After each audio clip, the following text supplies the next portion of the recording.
NFL Week 9 betting market outlook.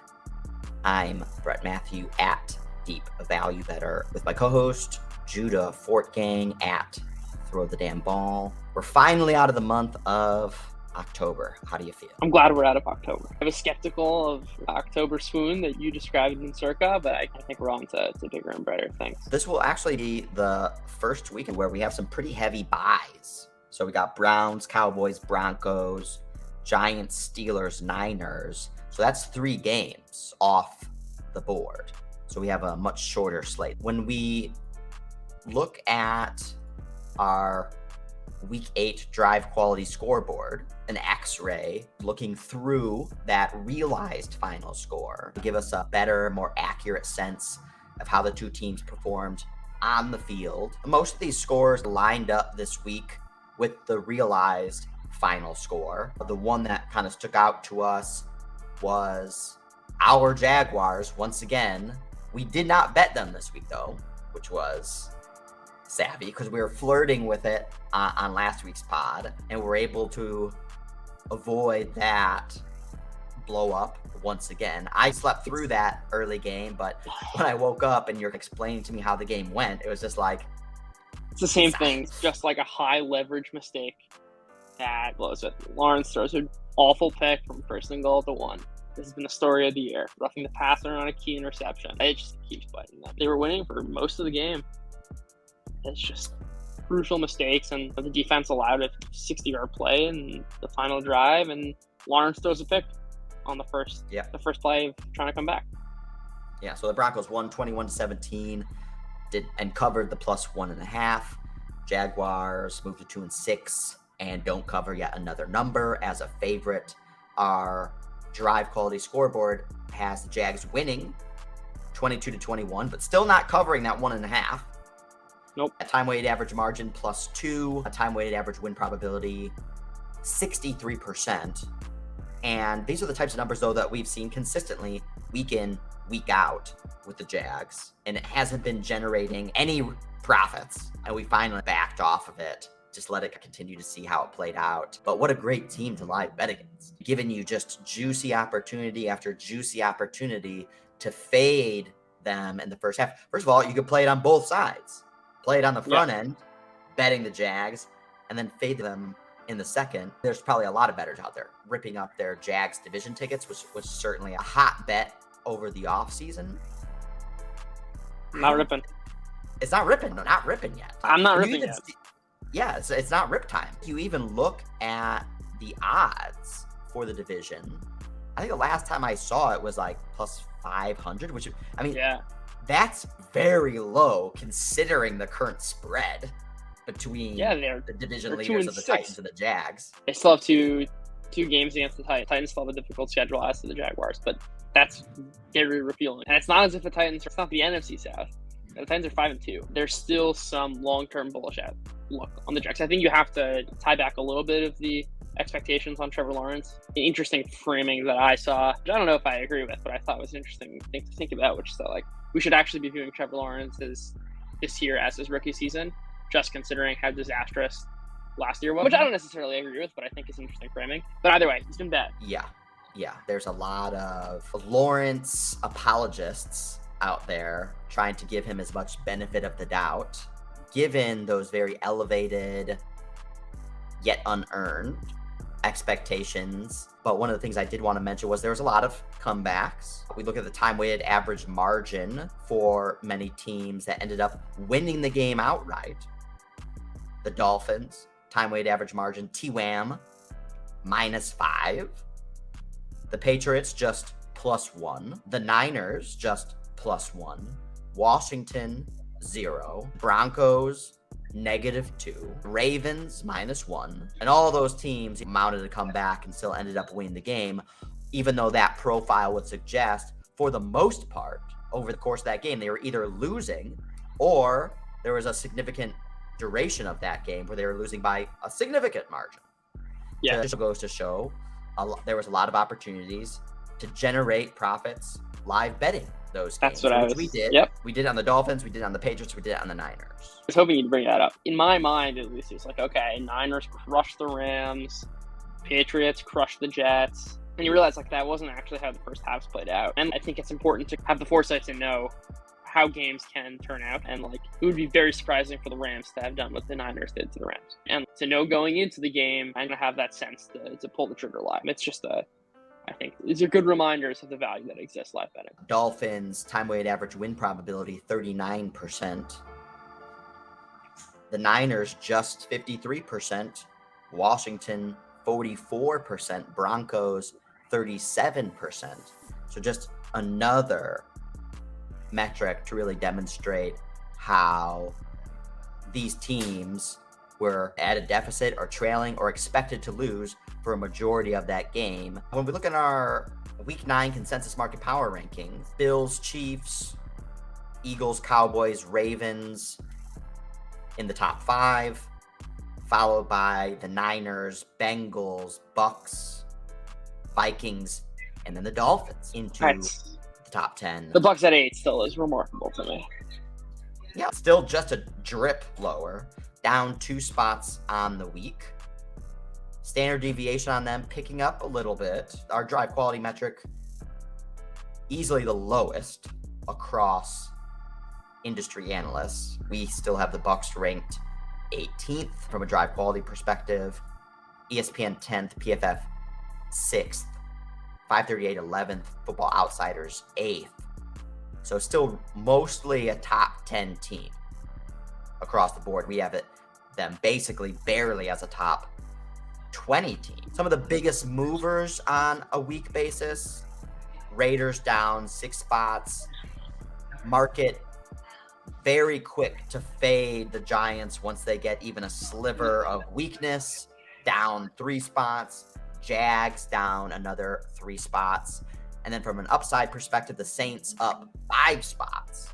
So big delta there on that Raiders-Saints game. I think the Saints is interesting. Realization that maybe Andy Dalton is the quarterback, and maybe the Saints are a different team. And it just like escapes people's minds. He's like, they lost a bunch. Like, it's not a sexy pick. And then you look at a dominant performance and you start to unravel some of the deeper layers about the Saints. But that was certainly an absolutely dominating performance. Like, the Raiders had 2 pressures all game, and it was over from the start. And I think the Browns upgrade is also equal. They dominated the Bengals. So wacky first quarter, but other than that, the game was not close, and I think it go to that. There's been a lot of one-score games for them, a lot of easy opponents, but the offense can still hang. Is it going to be great? No. Are the wheels totally coming off? Also no. I wish we would have given the Saints a little bit more consideration last week, because one of the things that we were calling out was that primetime performance on Thursday versus the Cards. They were behind pretty much the whole time, but it was primarily due to those back-to-back pick sixes by Andy Dalton, who otherwise played pretty decent. And our drive quality scoreboard had the Saints winning that game versus the Cards, and try to use that as signal. And that's the whole intention of it, is to provide signal through noisy, realized final scores, and be able to use these alternative stats in order to make more insightful future trades, future positionings. But the market is still relatively low on them. We see ranked 18th on the season. Standard deviation 4.5. So some pretty elevated disagreement still. Our drive quality has the Saints ranked as a top 10 team. Exactly. And no one else does. So after that, ESPN is the highest on them at 13th. PFF the lowest on them at 24th. So pretty wide gap there. And that standard deviation really defining that. The other team who we lost money on was the Cardinals. And I know we want to reevaluate them, and adding DeAndre Hopkins is a meaningful addition. And so we can't necessarily look into our drive quality metric and see we have the Cardinals ranked 31st, because that takes into a lot of consideration, obviously, a team without DeAndre Hopkins. Yeah. But we were monitoring that Vikings game pretty closely. Bet them on the opener, had some of them on the alt line, leaned a little bit more into them as they went into a deficit. They came back, took the lead, 14-10. We didn't lock in any gains. And then we also wanted to try to take advantage of, which I like and still strongly I think was the right decision, was to lean into fading Vikings in second half. Vikings with a lead, can't hold a lead, that whole thesis. Yeah. But the Cardinals have been a clunky offense, and even with the addition of Hopkins, they just get blown out in this game if they don't have someone like you. Yeah. I mean, they were leaning on him, and he was making one-handed catches in the end zone, just like letting Kyler play the backyard game. And either it's going to work or it's going to not. There are some interesting data points there that Kyler Murray was the best deep ball thrower in the league last year. He was also, in his rookie year, his sophomore year, top 5 by most efficiency metrics throwing deep. And this year, he's like third to worst. I think that's probably a product of variance more than anything else. And I wish Hollywood Brown was back so I could really bet on that. But I do expect to see some improvement in that area. So the bottom side of the consensus market rankings, Texans at the bottom, consensus worst team in the league, very low standard deviation, less than 1. Panthers at 31, Lions at 30th, Bears at 29th, Steelers 28th, to round out the bottom 5 teams of the league. Does that seem about right? Any mispricing here? Because this is where there could be good opportunity to take advantage of misevaluations.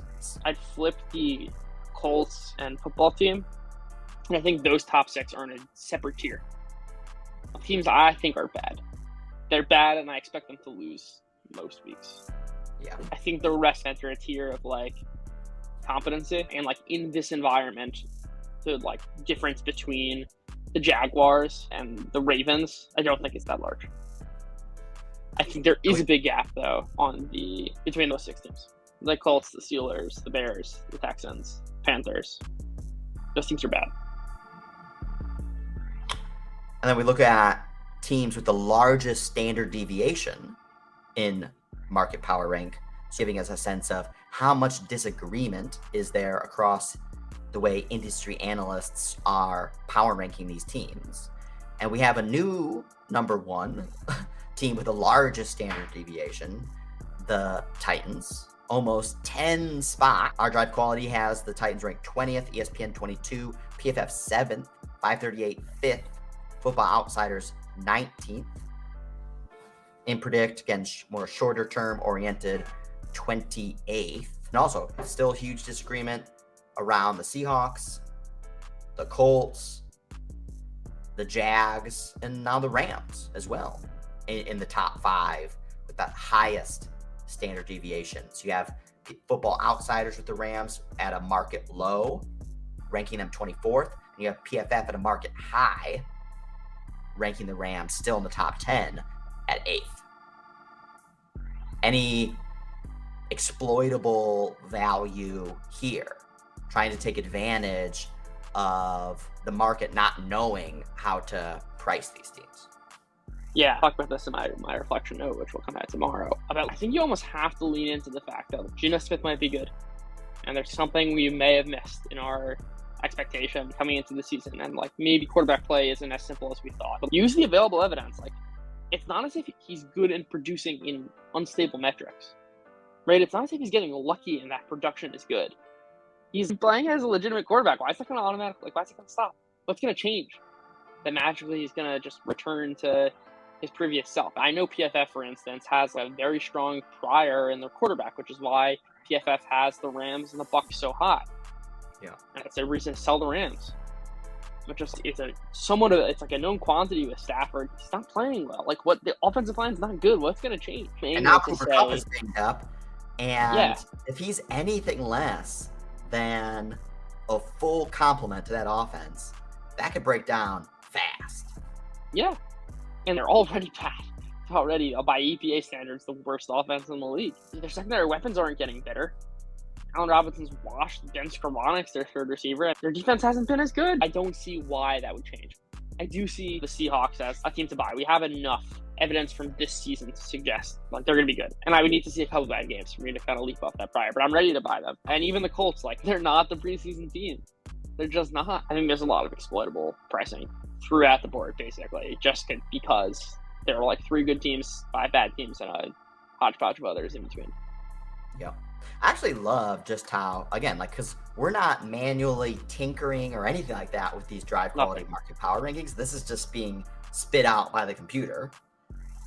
but how it lines up so perfectly almost with how we actually see these teams from a relative positioning perspective. Again, it's got an element of it's been predicted on a forward-looking basis, but yeah, there's an asterisk there. No, the fact that it's not exactly aligned is good because that makes me think that like I'm not just basing my assumptions off what the computer said. It's a very good job branding you and sourcing where there might be some alpha to capitalize on. Yeah. One interesting one that stuck out to me too was Packers at 29th in drive quality. So a clear market low. ESPN 8th, PFF 10th. Pretty much everyone has them as a top 15 team, if not a top 10 team. Yeah. We have them right now priced as a bottom 4 team based on drive quality. Which it makes sense, and like even more worrying signs, like their defense has been amazing on third and fourth downs. Like teams have like -0.4 EPA. That's like magnitudes worse than the worst NFL offense. That's probably a little bit unstable. There are a lot of worrying signs. But again, everyone's it's Aaron Rodgers, the Packers. I think there are some fundamental flaws. The market's still going to price them up there. Still going to sell. Okay, let's move into NFL Week 9. Eagles, Texans on Thursday Night Football. Eagles -14. Opened up a little bit less than that, but it's just been creeping up. It's going to take a lot of moxie to back the Texans, even at 14, especially coming off a miserable game versus the Titans, where they didn't even flirt with throwing the ball. And Derrick Henry still just absolutely shredded them. Is 14 enough points? Do the Eagles care? Do the Eagles need to win? Do they take a 21-point lead into half and then take the foot off the pedal?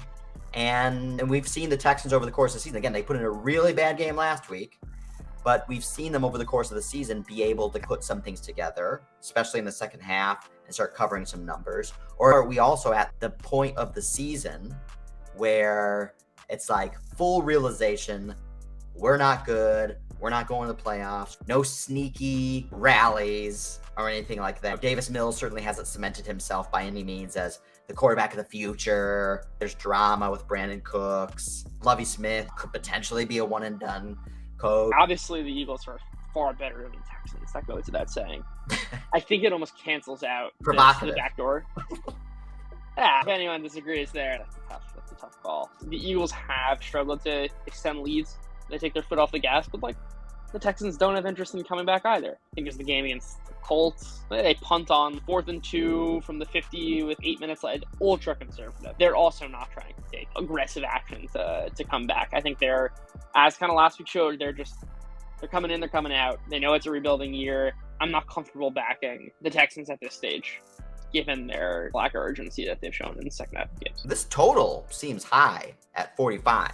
Given it's a Thursday night game, I imagine this game is just going to be ugly. I don't necessarily see the Eagles like just blowing the Texans out by 30. 45 seems pretty high. In the NFL prediction game, Lee Sharp's NFL prediction game, what do you put in the Eagles at? So the market has them at what, like 83 or 84, maybe 87%? Yeah. I'm going to put him at 79. Whoa! 76. You love the Texans then. No, I'm just not willing to take the risk of an 80 and 85. Sure. There might be value, but it's not something I'm betting. I'm not betting blindly based on what my internals say. There has to be some good reason to trigger the bet. The best advantage sports bettors have over books is that we choose the bets. We don't have to bet every game. Yeah. Just getting way too cute by trying to bet the Texans. What's supporting the 14 is just because there's going to be certain pro bettors out there, again, who bet in volume and are literally trying to win at a 54% clip. And they're just going to bet 14 because it's 14. Exactly. It doesn't matter who it is. Yeah. One of the things I look for when I'm betting a 14 is there any scenario the Texans winning? I don't see it. This is not even like a Bears-Patriots type thing, which was obviously shocking. In a very volatile season with a lot of parity, this is top 3 team versus what we have consensus worst team in the league. Exactly. All right, Colts 5.5 at New England, over under 40. I know this touched 6.5, maybe something like that at the open. So gotten bid lower. Patriots were at a 10-0 deficit last week versus the Jets. Mac Jones throwing 3 picks, also under a ton of pressure. 5.5 seems like a pretty big number for a Patriots offense that isn't explosive by any means. What about an under first quarter? I'm looking at drive quality, scripted versus not scripted performance, and Colts certainly one of the worst teams from a scripted perspective, but Patriots also not very good at all. So in the bottom 6. And I will add that both defenses also are pretty good scripted, which I think is a little more noisy than the offensive part. It certainly helps the narrative. Under 7 plus 105. Yeah. I like that. One of the things that worries me a bit with scripted stuff is a team like the Bengals, for instance, struggling scripted until they hit the 75-yard touchdown of Tyler Boyd against the Falcons. The Colts and Patriots don't have that punch. It's going to have to be marching up and down the field, and that's something that's a little more comforting betting it. Chargers -3.5 plus 100 currently, so you can find some threes out there still. At Falcons, over under 49.5. I feel like it's time to buy the Chargers. How the script has turned. Me not willing to or wanting to back the Chargers, but you being comfortable with it. But there are 2 hesitations I have. Justin Herbert has not been the same quarterback since the injury. That's the first thing. Full stop. And this leads into the second point, but it's really just an extension of the first, which is like Keenan Allen's unlikely to play. He set himself back during the bye week. Mike Williams is out. Who's he throwing to? And Herbert at his best can elevate anyone, but he's not playing that way right now. Justin Herbert checked down on 7% of his passes last year. He's first in the NFL and checked that rate at like 13%. Justin Herbert is not the guy you want checking down. And I think it actually is a decision-making thing where it's like, he doesn't want to take the hit. I don't think he's the same quarterback. He's legitimately not. He's not good. He's not been playing well. And I think we can't just say, because it was good in the past, it'll be good in the future. We got to understand the present situation, and I don't think it speaks well for the Chargers. I like the under, honestly. Yeah, this is one of the highest. That's 49.5. I'm probably going to take an alt under.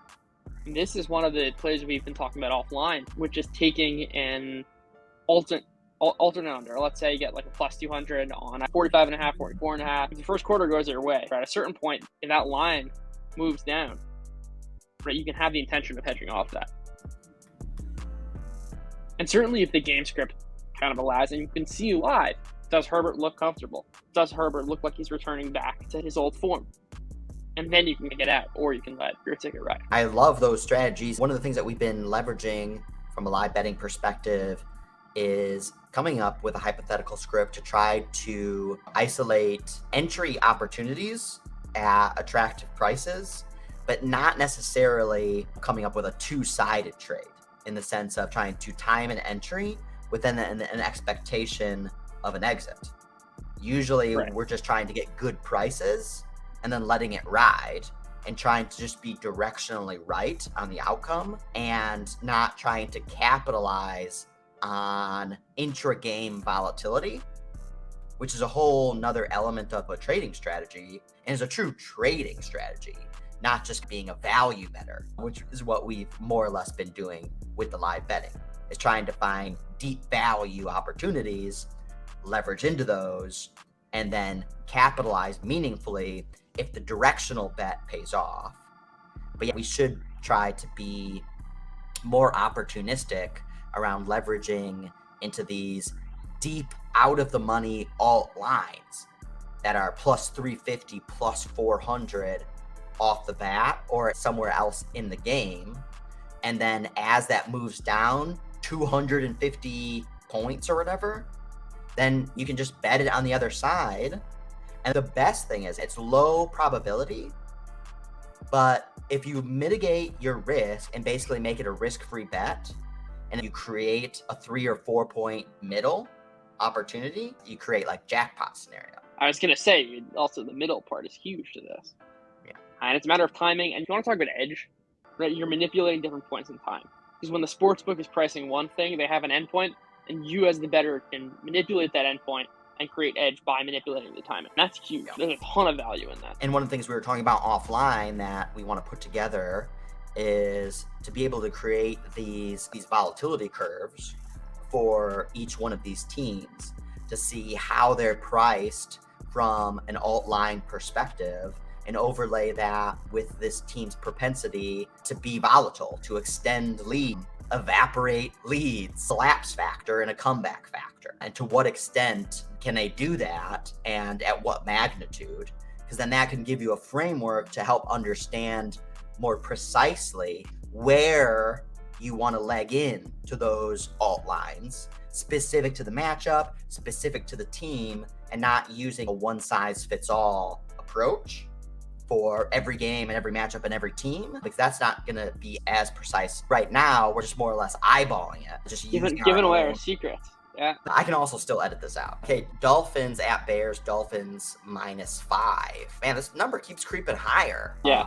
I think it was like 3.5, then it was 4, now 5. At 45.5 was the total. We were talking with Corey at Clars24 on Twitter, thinking that this could be a potential under opportunity. There's a potential weather element as well. We're still several days out. That can definitely change. It's supposed to be like super windy. That's the forecast. And we know if wind reaches a certain level, 20, 25 miles per hour, when you reach that certain threshold is when it does actually materially impact the total. That's material impact to total because it really eliminates the passing game. And that's been a staple of the Dolphins offense, the intermediate deep passing game. That's a very interesting angle to monitor. And also, if you want to talk about wins, I don't think that's probably being priced in right now. If you want to talk about buying something now to sell at a later point, the total is not moving. You can either get out now, or if there's a chance that this total drops down to 42, 41 as a result of the wins, you can essentially cash out the closing line value. Basically saying this bet is just on the wind actually being legit. And if not, like, great, you still have an under that you like. I think this number is a little bit artificially high. One of the things that we talked about last week was the Dolphins have star power on offense, and you feel like basically what they did versus the Lions, that they should be able to do that every week, but they don't. Yeah, Pretty much they did it versus the Lions. First of all, they didn't do it in the first quarter, even during the Lions. Again, when we looked at the time-weighted average margin, it was negative for them. I feel like people have already forgotten that they were down 21-7 and couldn't put points on the board versus a terrible Lions defense. And then, of course, they uncorked it in the second half, and then the Lions couldn't stop them at all. But then outside of that game and outside the second half versus the Ravens, the Dolphins haven't been putting up 30 points a game. No. And we just saw the Bears defense blow up versus the Cowboys. So I think people are saying, oh, now the Dolphins are going to do that versus the Bears. It's an interesting litmus test, which is we talked about the matchups for the Dolphins. You said the two games, I've cashed 2 same-game parlays with the Dolphins this season in the Ravens game and last week, both of which were matchups that identified. And this is something we said on the off-season preview, something we said in the week 1 stuff. The Dolphins are going to be very sensitive to matchups, very sensitive. And this is not one of those matchups to buy. There'll be a screaming buy in some cases, like they were last week. This is not it. Jalen Johnson's a really good corner. Jaquan Brisker and Eddie Jackson are good safeties. The secondary for the Bears is not a mess. Will they be able to generate pressure? Probably not. Certainly if there's wind involved, this is not a spot to buy the Dolphins passing attack. And also, if Chubb plays for the Dolphins, that just puts even more pressure on a Bears team that gives up pressure, and a quarterback like Justin Fields that creates its own pressure, synthetic pressure. Yeah, exactly. And jumps over defenders. Yes. Not in a good way. Exactly. Not when he is supposed to. Play was just emblematic of one of the reasons why I just skimmed over, not talking too much about last week's betting performance, just because I'm like still on tilt from so many things that just went awry. That play was just infuriating. Insanity. And then there was another bet that I had even in the late afternoon slate, betting one of those super deep out of the money alt unders on the Titans Texans.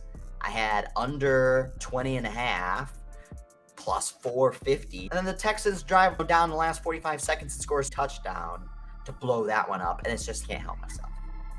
So angry. Vikings -3.5 at Washington. Over under 43.5. We see the Vikings from the consensus market power rankings perspective as a top 10 team. Even our drive quality has them at 7. 3.5 on the road. That doesn't make me comfortable.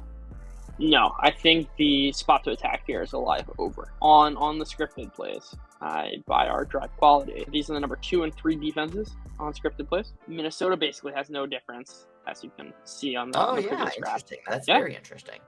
Yeah. And if you go back to the other graph, the offensive one, the Vikings are more or less the same, but the Commanders are almost a point per drive better. They're so bad on scripted plays. Off the scripted plays. That all 4 of those kind of angles, offenses and defenses, line up for a live over situation. Yeah, I like that angle. So basically, and what you're meaning is this game's going to start off potentially slow and let that line drip lower and then try to take advantage of a more attractive line. And that's where I could still play an alt line. It's just you wait for that alt line to materialize and you can get maybe the market line, the 43.5, but you're going to get it at plus 225. Another game with an attractive first quarter under. We can get under 7.5 minus 115. Oh, that's attractive. Panthers plus 7.5 at Cincinnati, over under 42.5. The Bengals put in a total clunker on the road at a division foe in Cleveland. But the Falcons just put up 30 plus on the Panthers defense. Is the Bengals offense materially different without Jamar Chase? Or is this more a byproduct of it, which is a bad game? I would say the 42.5 is the aspect there that seems exploitable. I don't feel strongly about the spread. I don't feel that strongly about the spread. You ask him, is this team fundamentally different with Chase or not? I'm not sure. I want to see in a later week. And nothing about the Panthers screams by at all. I think PJ Walker introduces a lot more variance on both ends. Right, he's going to throw that awful pick 6 against the 2 linebacker, and he's also going to throw a 65-yard dunk. Yeah, PJ Walker still, his CPOE was negative 10%. EPA per play, 0. I feel like he's getting like a lot of positive press off that game. He actually didn't play that well. And no, he's not certainly vulnerable to skew very bad. I don't know if necessarily the Bengals defense is the one. Although the Bengals defense has generally played well this season. They lost some key players. We talked DJ Reader at nausea. But Jadobe Auze. True, he went out. He's been a key corner for them. Especially, I think, actually matters more in a game against the Panthers, where they really only have one good receiving option. At the end of the day, though, these are teams in different tiers, and I'm not willing to buy it. Panthers, one of the best on a defensive drive quality perspective. And the Bengals start relatively slow. Yeah. They still have the explosive play capacity, but it's certainly lessened without Jamar Chase. Yeah. You can look at the wide receivers like T. Higgins and Tyler Boyd, who've played really well, but they benefit on an ancillary basis from the draw of someone like Jamar Chase. And maybe they can't necessarily do it on standalone basis. That's a great point. I think almost looking at these chart crystallizes that if you had a slight lean towards the Bengals, probably let this one play out live in the first quarter. You understand that the Vikings probably won't get going, and you can probably get this line at least on the other side of 7. Oh, yeah, definitely. Yeah, if the first quarter does go 0-0, or so just something low scoring, then you're definitely going to get the Bengals under that touchdown. Basically, what I would say, too, is there's going to be a point in time in this game where you can get Bengals -6. Exactly. Really different than 7.5. Exactly, which is why this is one of the spots where I really don't see value betting before the game. Yeah, so if you like the Bengals, wait live, and then potentially a first quarter bet on the under, and then potentially getting letting that total drip lower, and then potentially bet the over at a juicier price. Bills -12.5 at the Jets, over under 47. I watched that Bills-Packers game all the way through. My impression from that game was, the Bills could have crushed the Packers if they wanted to, but they were just like toying with the Packers. It was just like a nonchalant, casual type game.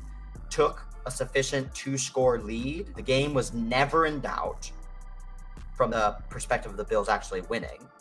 And they got a little bit reckless and careless, and specifically Josh Allen, throwing some passes at just trying to force the issue. He certainly doesn't make those throws if this was a very close game, or they felt truly threatened by the Packers, which they never did. And then on the Packers side, is I just didn't like their game plan, which was one of the reasons too I felt like the Bills didn't cover, was because their whole game plan was like milk clock, tried to have like double-digit play drives. The thing is, like, they never got really within 2 scores, so like that strategy was not going to work. Something that bothers me. Yeah, something I It's like they were playing the game to cover. Everyone on Twitter is like, "Oh, the Packers should have been playing this way the entire time." No, the Bills were more than happy to let you play that game plan. They were almost allowing you to succeed because they want you to run the ball and chew up a bunch of clock because they control the entirety of the game. And you're not threatening to win if you're being forced to march up the field 5-yard run by 5-yard run at a time. Yeah, they were efficient because the Bills wanted them to be efficient there. All of which is to say, I don't think we're going to have the same scenario play out again. I think the Bills are too smart. They know how much is at stake, where you can't be having this kind of lax, mistake-prone football if they want to be. This is their year. This is their Super Bowl year. Yes. They know they have to cut it out. In a divisional game, I don't think they're going to be messing around at all. I like the Bills a lot, actually. And certainly the strengths of the Jets is the defense, which is totally mitigated when you play an offense like Josh Allen. And their offense is, this is a mismatch. Sam Darnold might be seeing ghosts under pressure. I don't know with Zach Wilson. When Zach Wilson sees pressure, he's running around and throwing lollipop picks. And the Bills that's where they're best. They send 4, they get pressure at a top clip. It's a total mismatch for Zach Wilson. I don't see that the Jets do well as an advantage towards them in this spot. So now Packers at the Lions. I did bet the Packers -3, so now this is moved up to 4.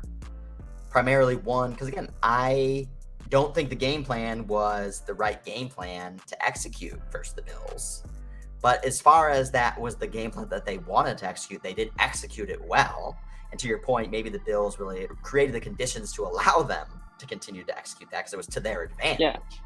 But I liked what I saw. One of the reasons why we wanted to fade also the Packers last week was no Cobb, no Lazard, and that was some of the receivers that Rodgers had the most chemistry with.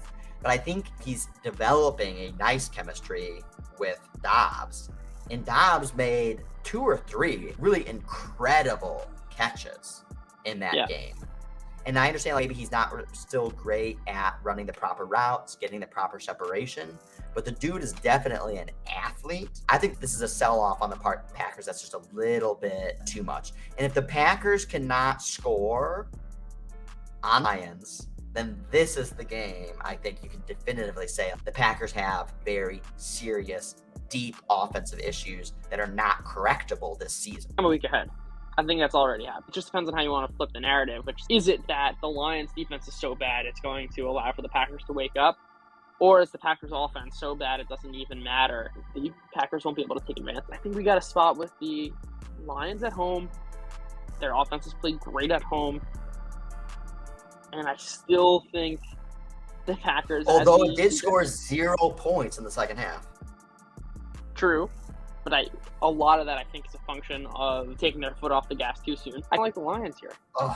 The Packers should not be a 4-point favorite against anyone on the road. The Packers' issues are so fundamental, and I don't think a matchup with the Lions is what the doctor ordered. I'm not saying it's a get right in the sense of correct the issues, and this kind of sets them on a new path.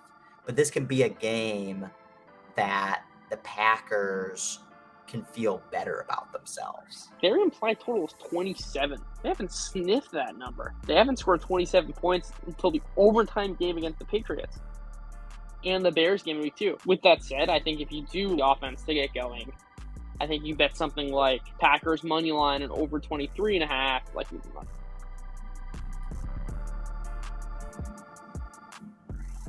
But I don't like this, especially if what they showed on Sunday night was their game plan. It's just like, your offense is going to be so run-heavy, I think. Yeah. It's asking for issues. You definitely could be right. Definitely bottom picking, trying to bet the Packers here. Trying to call bottom when you haven't necessarily seen the evidence. Again, I want to say, if you go back to our power ranking chart, we'll see that the Packers are 11th. Our draft quality slots are 29th. Yeah. Huge discrepancy. What does he predict to have it at? 13? Yep. I don't think we're buying the bottom yet. I think we got to get a little lower before we buy it. Raiders -1.5 on the road at the Jags. finally getting a bit of a sell-off here on the Jags.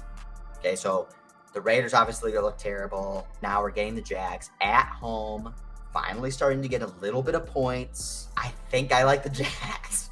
Yeah. We finally didn't pull the trigger on them last week. Yeah.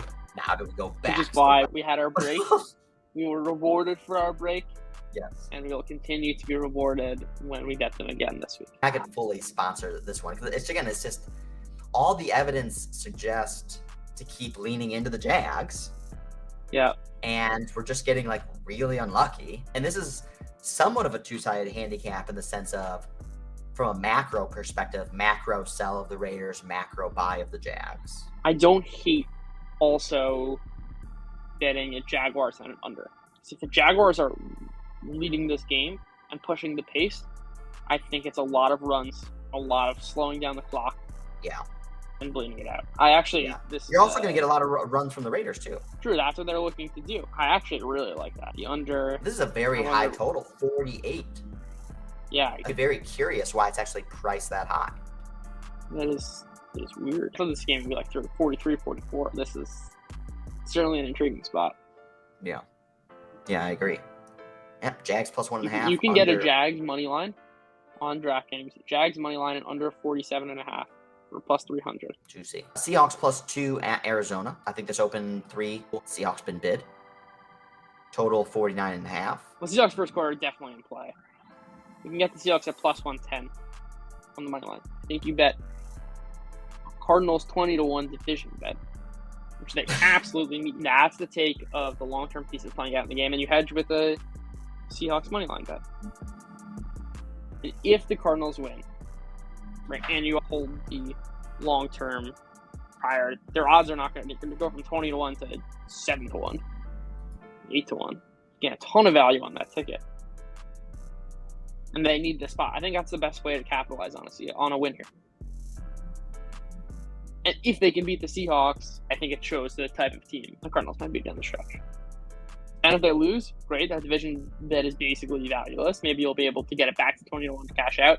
And you have your plus 110. Maybe you can probably get plus 115 at principal. The first quarter, again, looking at the drive quality, scripted versus non-scripted. Cardinals right there in the bottom. That's kind of almost like a structural standard bet, week in, week out, fade the Cardinals first quarter. Yeah. But then especially when it's versus a team that's actually good in the first quarter. Yeah, the Cardinals are dreadful on defense, scripted also. So that lines up perfect. Yeah. And even if you want to bet the Cardinals, then you might as well wait in game and get the Cards at least plus 3, maybe. Yeah, if you want to buy the Seahawks times before the game. Yeah. Rams plus 3 at the Bucs. This was under a field goal, now creeped up to a field goal. Over under 42.5. That seems high even for this game as well. Yep. You're talking about Rams being one of the least efficient offenses in the league.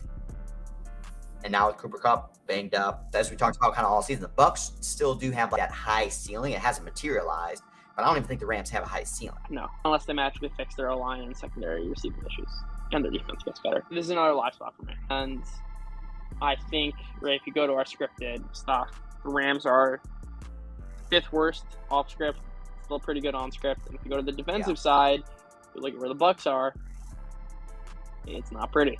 Bad scripted, good regular. Oh yeah, very nice. And I think the Bucs on offense are pretty much the same, and the defense, as you can see for the Rams, is exactly at the average. So I wouldn't be shocked to see the Rams jump out to a lead. Yeah. And if we can get like a 7-0 lead, Rams jump out as 2.5-point favorites, and then we can move the line back to starting point, thinking that should be priced in, but it's not. That's the spot I'm looking at. I love this. This is the perfect lineup. Yep. Bucs, bad scripted, good regular, so they come back later in the game, play better defense. And if the Rams are going to score any points at all, it's going to be early. And then after that, nothing. This is actually my favorite setup so far. Maybe it might be even worthwhile betting Rams plus first 3. Quarter. Certainly first quarter. But betting them at the plus 3, assuming that it could be a potentially close game. 2 teams that struggle to score. And then bet the Bucs at the plus 2.5, potentially plus 3, if the Rams get that initial lead. Yep. And then if that like juices the total as well early, then to come in and bet potentially all under. If this moves up to 45.5, 46.5, all under 41.5, plus 220. By the way, plus 475. Rams first quarter money line. Bucs game money line. Oh yeah, that's another nice setup. Yeah, Rams first quarter, Bucs game plus 475. That's definitely worth a roll for sure. Titans plus 12.5 at the Chiefs. Do we know who's gonna be quarterback? I think Ryan Tannehill's back. He said last week was a illness more than anything else. I don't hate the Titans then. Because again, the Chiefs are elite. The Chiefs are a top 3 team. But as I mentioned on previous streams, I don't feel comfortable betting the Chiefs with margin. I think that was more true in previous years. I think they're fine to extend on teams. They did it most recently versus the Niners, and they did it to open up versus an extremely banged up Cardinals team. And outside of that, they haven't done it. Bills, 4-point game. Raiders, 1-point game. Colts, 3-point game. Chargers, 3-point game. Yeah. Bucs, 10-point game. I'm not screaming to buy the Chiefs. I much prefer the 12.5 to the Bills. What would again be interesting is we know what the Titans deal is. Yeah. We know what the Chiefs. I'd love to get this number down. Yeah, that's been a theme, all season. Titans, one of the best scripted teams. What's the total on the first quarter? Ooh. Can we get a little first quarter over? Yeah, over 9. On action. It's interesting. I think I'd rather bet alive, but yeah, I like it. We're saving the best for last, I think. Ravens at Saints. Here, Ravens minus 2.5 on the road. So you like the Saints? Yes. Okay, here's I think the take on one leg. Okay, Andy Dalton has been dominant. Right, he's top 10. If you look at production after X, like top 10 in EPA, top 5 in PFF grade. But what's most surprising is it's not like Cooper Rush was like really good in unstable areas. I play against the blitz, play under pressure. That's not this. Dalton is top 5 in whether it's like a play from a clean pocket, early downs, plays without play action, avoiding negative plays. Essentially, there's like very little evidence from 2022 to suggest that his play is fluky. Where of course there's going to be that like expectation of it's Andy Dalton, but I think that's almost baked into the price and why it's 18. Is Dalton the savior? I don't know. If we're playing a long-term thesis, is he the quarterback I want to trot out and say this is my top 5 quarterback? No, probably not. But, and this is my favorite play here, which is if we get a over 23.5 on the Saints, combine that with the Saints alt minus 5.5 at plus 310, as opposed to just taking the 5.5 at plus 220. If that thesis is true, right, it's not a 50-50 outcome. It's not minus 110 on each side. We're getting plus 310, which is basically just saying that Dalton is a top 5 quarterback right now. And in this current moment, if that's true, they're going to score more than 24 points. They're going to beat the Ravens. It's a material mispricing. And I'm willing to take that at plus 310. It's a massive asymmetric risk. There are also some very intriguing matchup angles for this one. The first of which is Lamar Jackson. Basically, all of his production has come against the blitz. His expected points added, his EPA is 0.27 when facing the blitz, and it's negative 0.04 when not being blitzed. He's blitzed 40% of the time on average, but the Saints are one of the lowest blitz rates in the league at 17%. Okay, so I think that's a major step back for the Ravens offense. The other thing is, this has been a trend for years now. The Saints have the number 1 rush defense in the NFL. Last year, they were number 1 rush defense in EPA. The year before that, they were 3. They're back in first this year. They're top 5 against rushing quarterbacks, which includes design runs and scrambles. I think they're perfectly equipped to stop what the Ravens do best. And if we're going to get Lamar Jackson in a situation where he has to pass, that essentially takes away all the value of the Ravens offense. Right? In expected pass situations, Lamar Jackson is like 15th or 16th in the league. It's not a top 5 offense. It's a totally average offense. All of this without Rashad Bateman and a banged up Mark Andrews, not to mention that the Saints strengthened their defense as their coverage linebackers with Demario Davis and Pete Warner. It's a perfect matchup. And I still think there's a material mispricing because it's Andy Dalton. What if Andy Dalton's really good? What if he's like Geno Smith? I like it. I definitely wouldn't go as far to say there's any question around how good Andy Dalton is. He can be good in periods. Like, he's not rejuvenating his career potentially like Geno Smith is. So fine, maybe I shouldn't use the Geno example. I was just saying that as illustrative of the type of quarterback who we all wrote off before the season as being bad. And like, oh, he's washed. He's on his third team. He's a journeyman. It's over. And now he's actually producing really well. And we're like, what's going on? And I think it's not fair to just project and say, we thought about quarterback play in 2019, or we thought about it in 2017. And Justin Herbert's like the better quarterback. He's not playing that way right now. And this is not just a one-off. This is happening all across the league. Something materially has changed. And why wouldn't I lean into that? Maybe it's wrong. Great. I lose my principal. If I'm right, though, I'm making plus 310. Yeah. Multiples. I'm just realizing something which is mostly incorporated in our drive quality stuff, which I think is why these Saints are so high. I think people see the Saints as like, it's not a great defense. They've basically generated no turnovers, which, considering their talent, is pretty surprising. Yeah, I saw that. Like, one of the worst, I think it was. Yeah, generated off turnovers. A standard deviation worse on the EPA off turnovers. It's third or fourth worst. The Bengals are certainly on their side. From the futures perspective, some of the theses are certainly playing out. And in the offseason previews, I was saying the Saints were my favorite to win the division. Yes. It was 500 a couple days ago, now down to 450 on DraftKings. I'm sure you can probably find slightly better prices elsewhere. It was 550. I bet it November 1st. You moved the line. I moved the line. I'm sure you can find better prices out there as well. At multiples like that, I think the Saints should be the second favorite. So right now, the Bucs are minus 125. The Falcons are plus 225. The Saints are plus 450. We were talking about the Falcons looked attractive as a division winner at plus 700 a couple weeks ago. Yeah. Plus 225 is terrible. The Saints aren't even healthy. No. Saints can get much better over time. Yeah, they can get much better. What are their... Oh, gosh. I'm being talked into... What are the Super Bowl odds? What are the conference odds? I wouldn't go that far. If you give me anything more than, like, 50 to 1, I'd love it. Not for Super Bowl, for conference.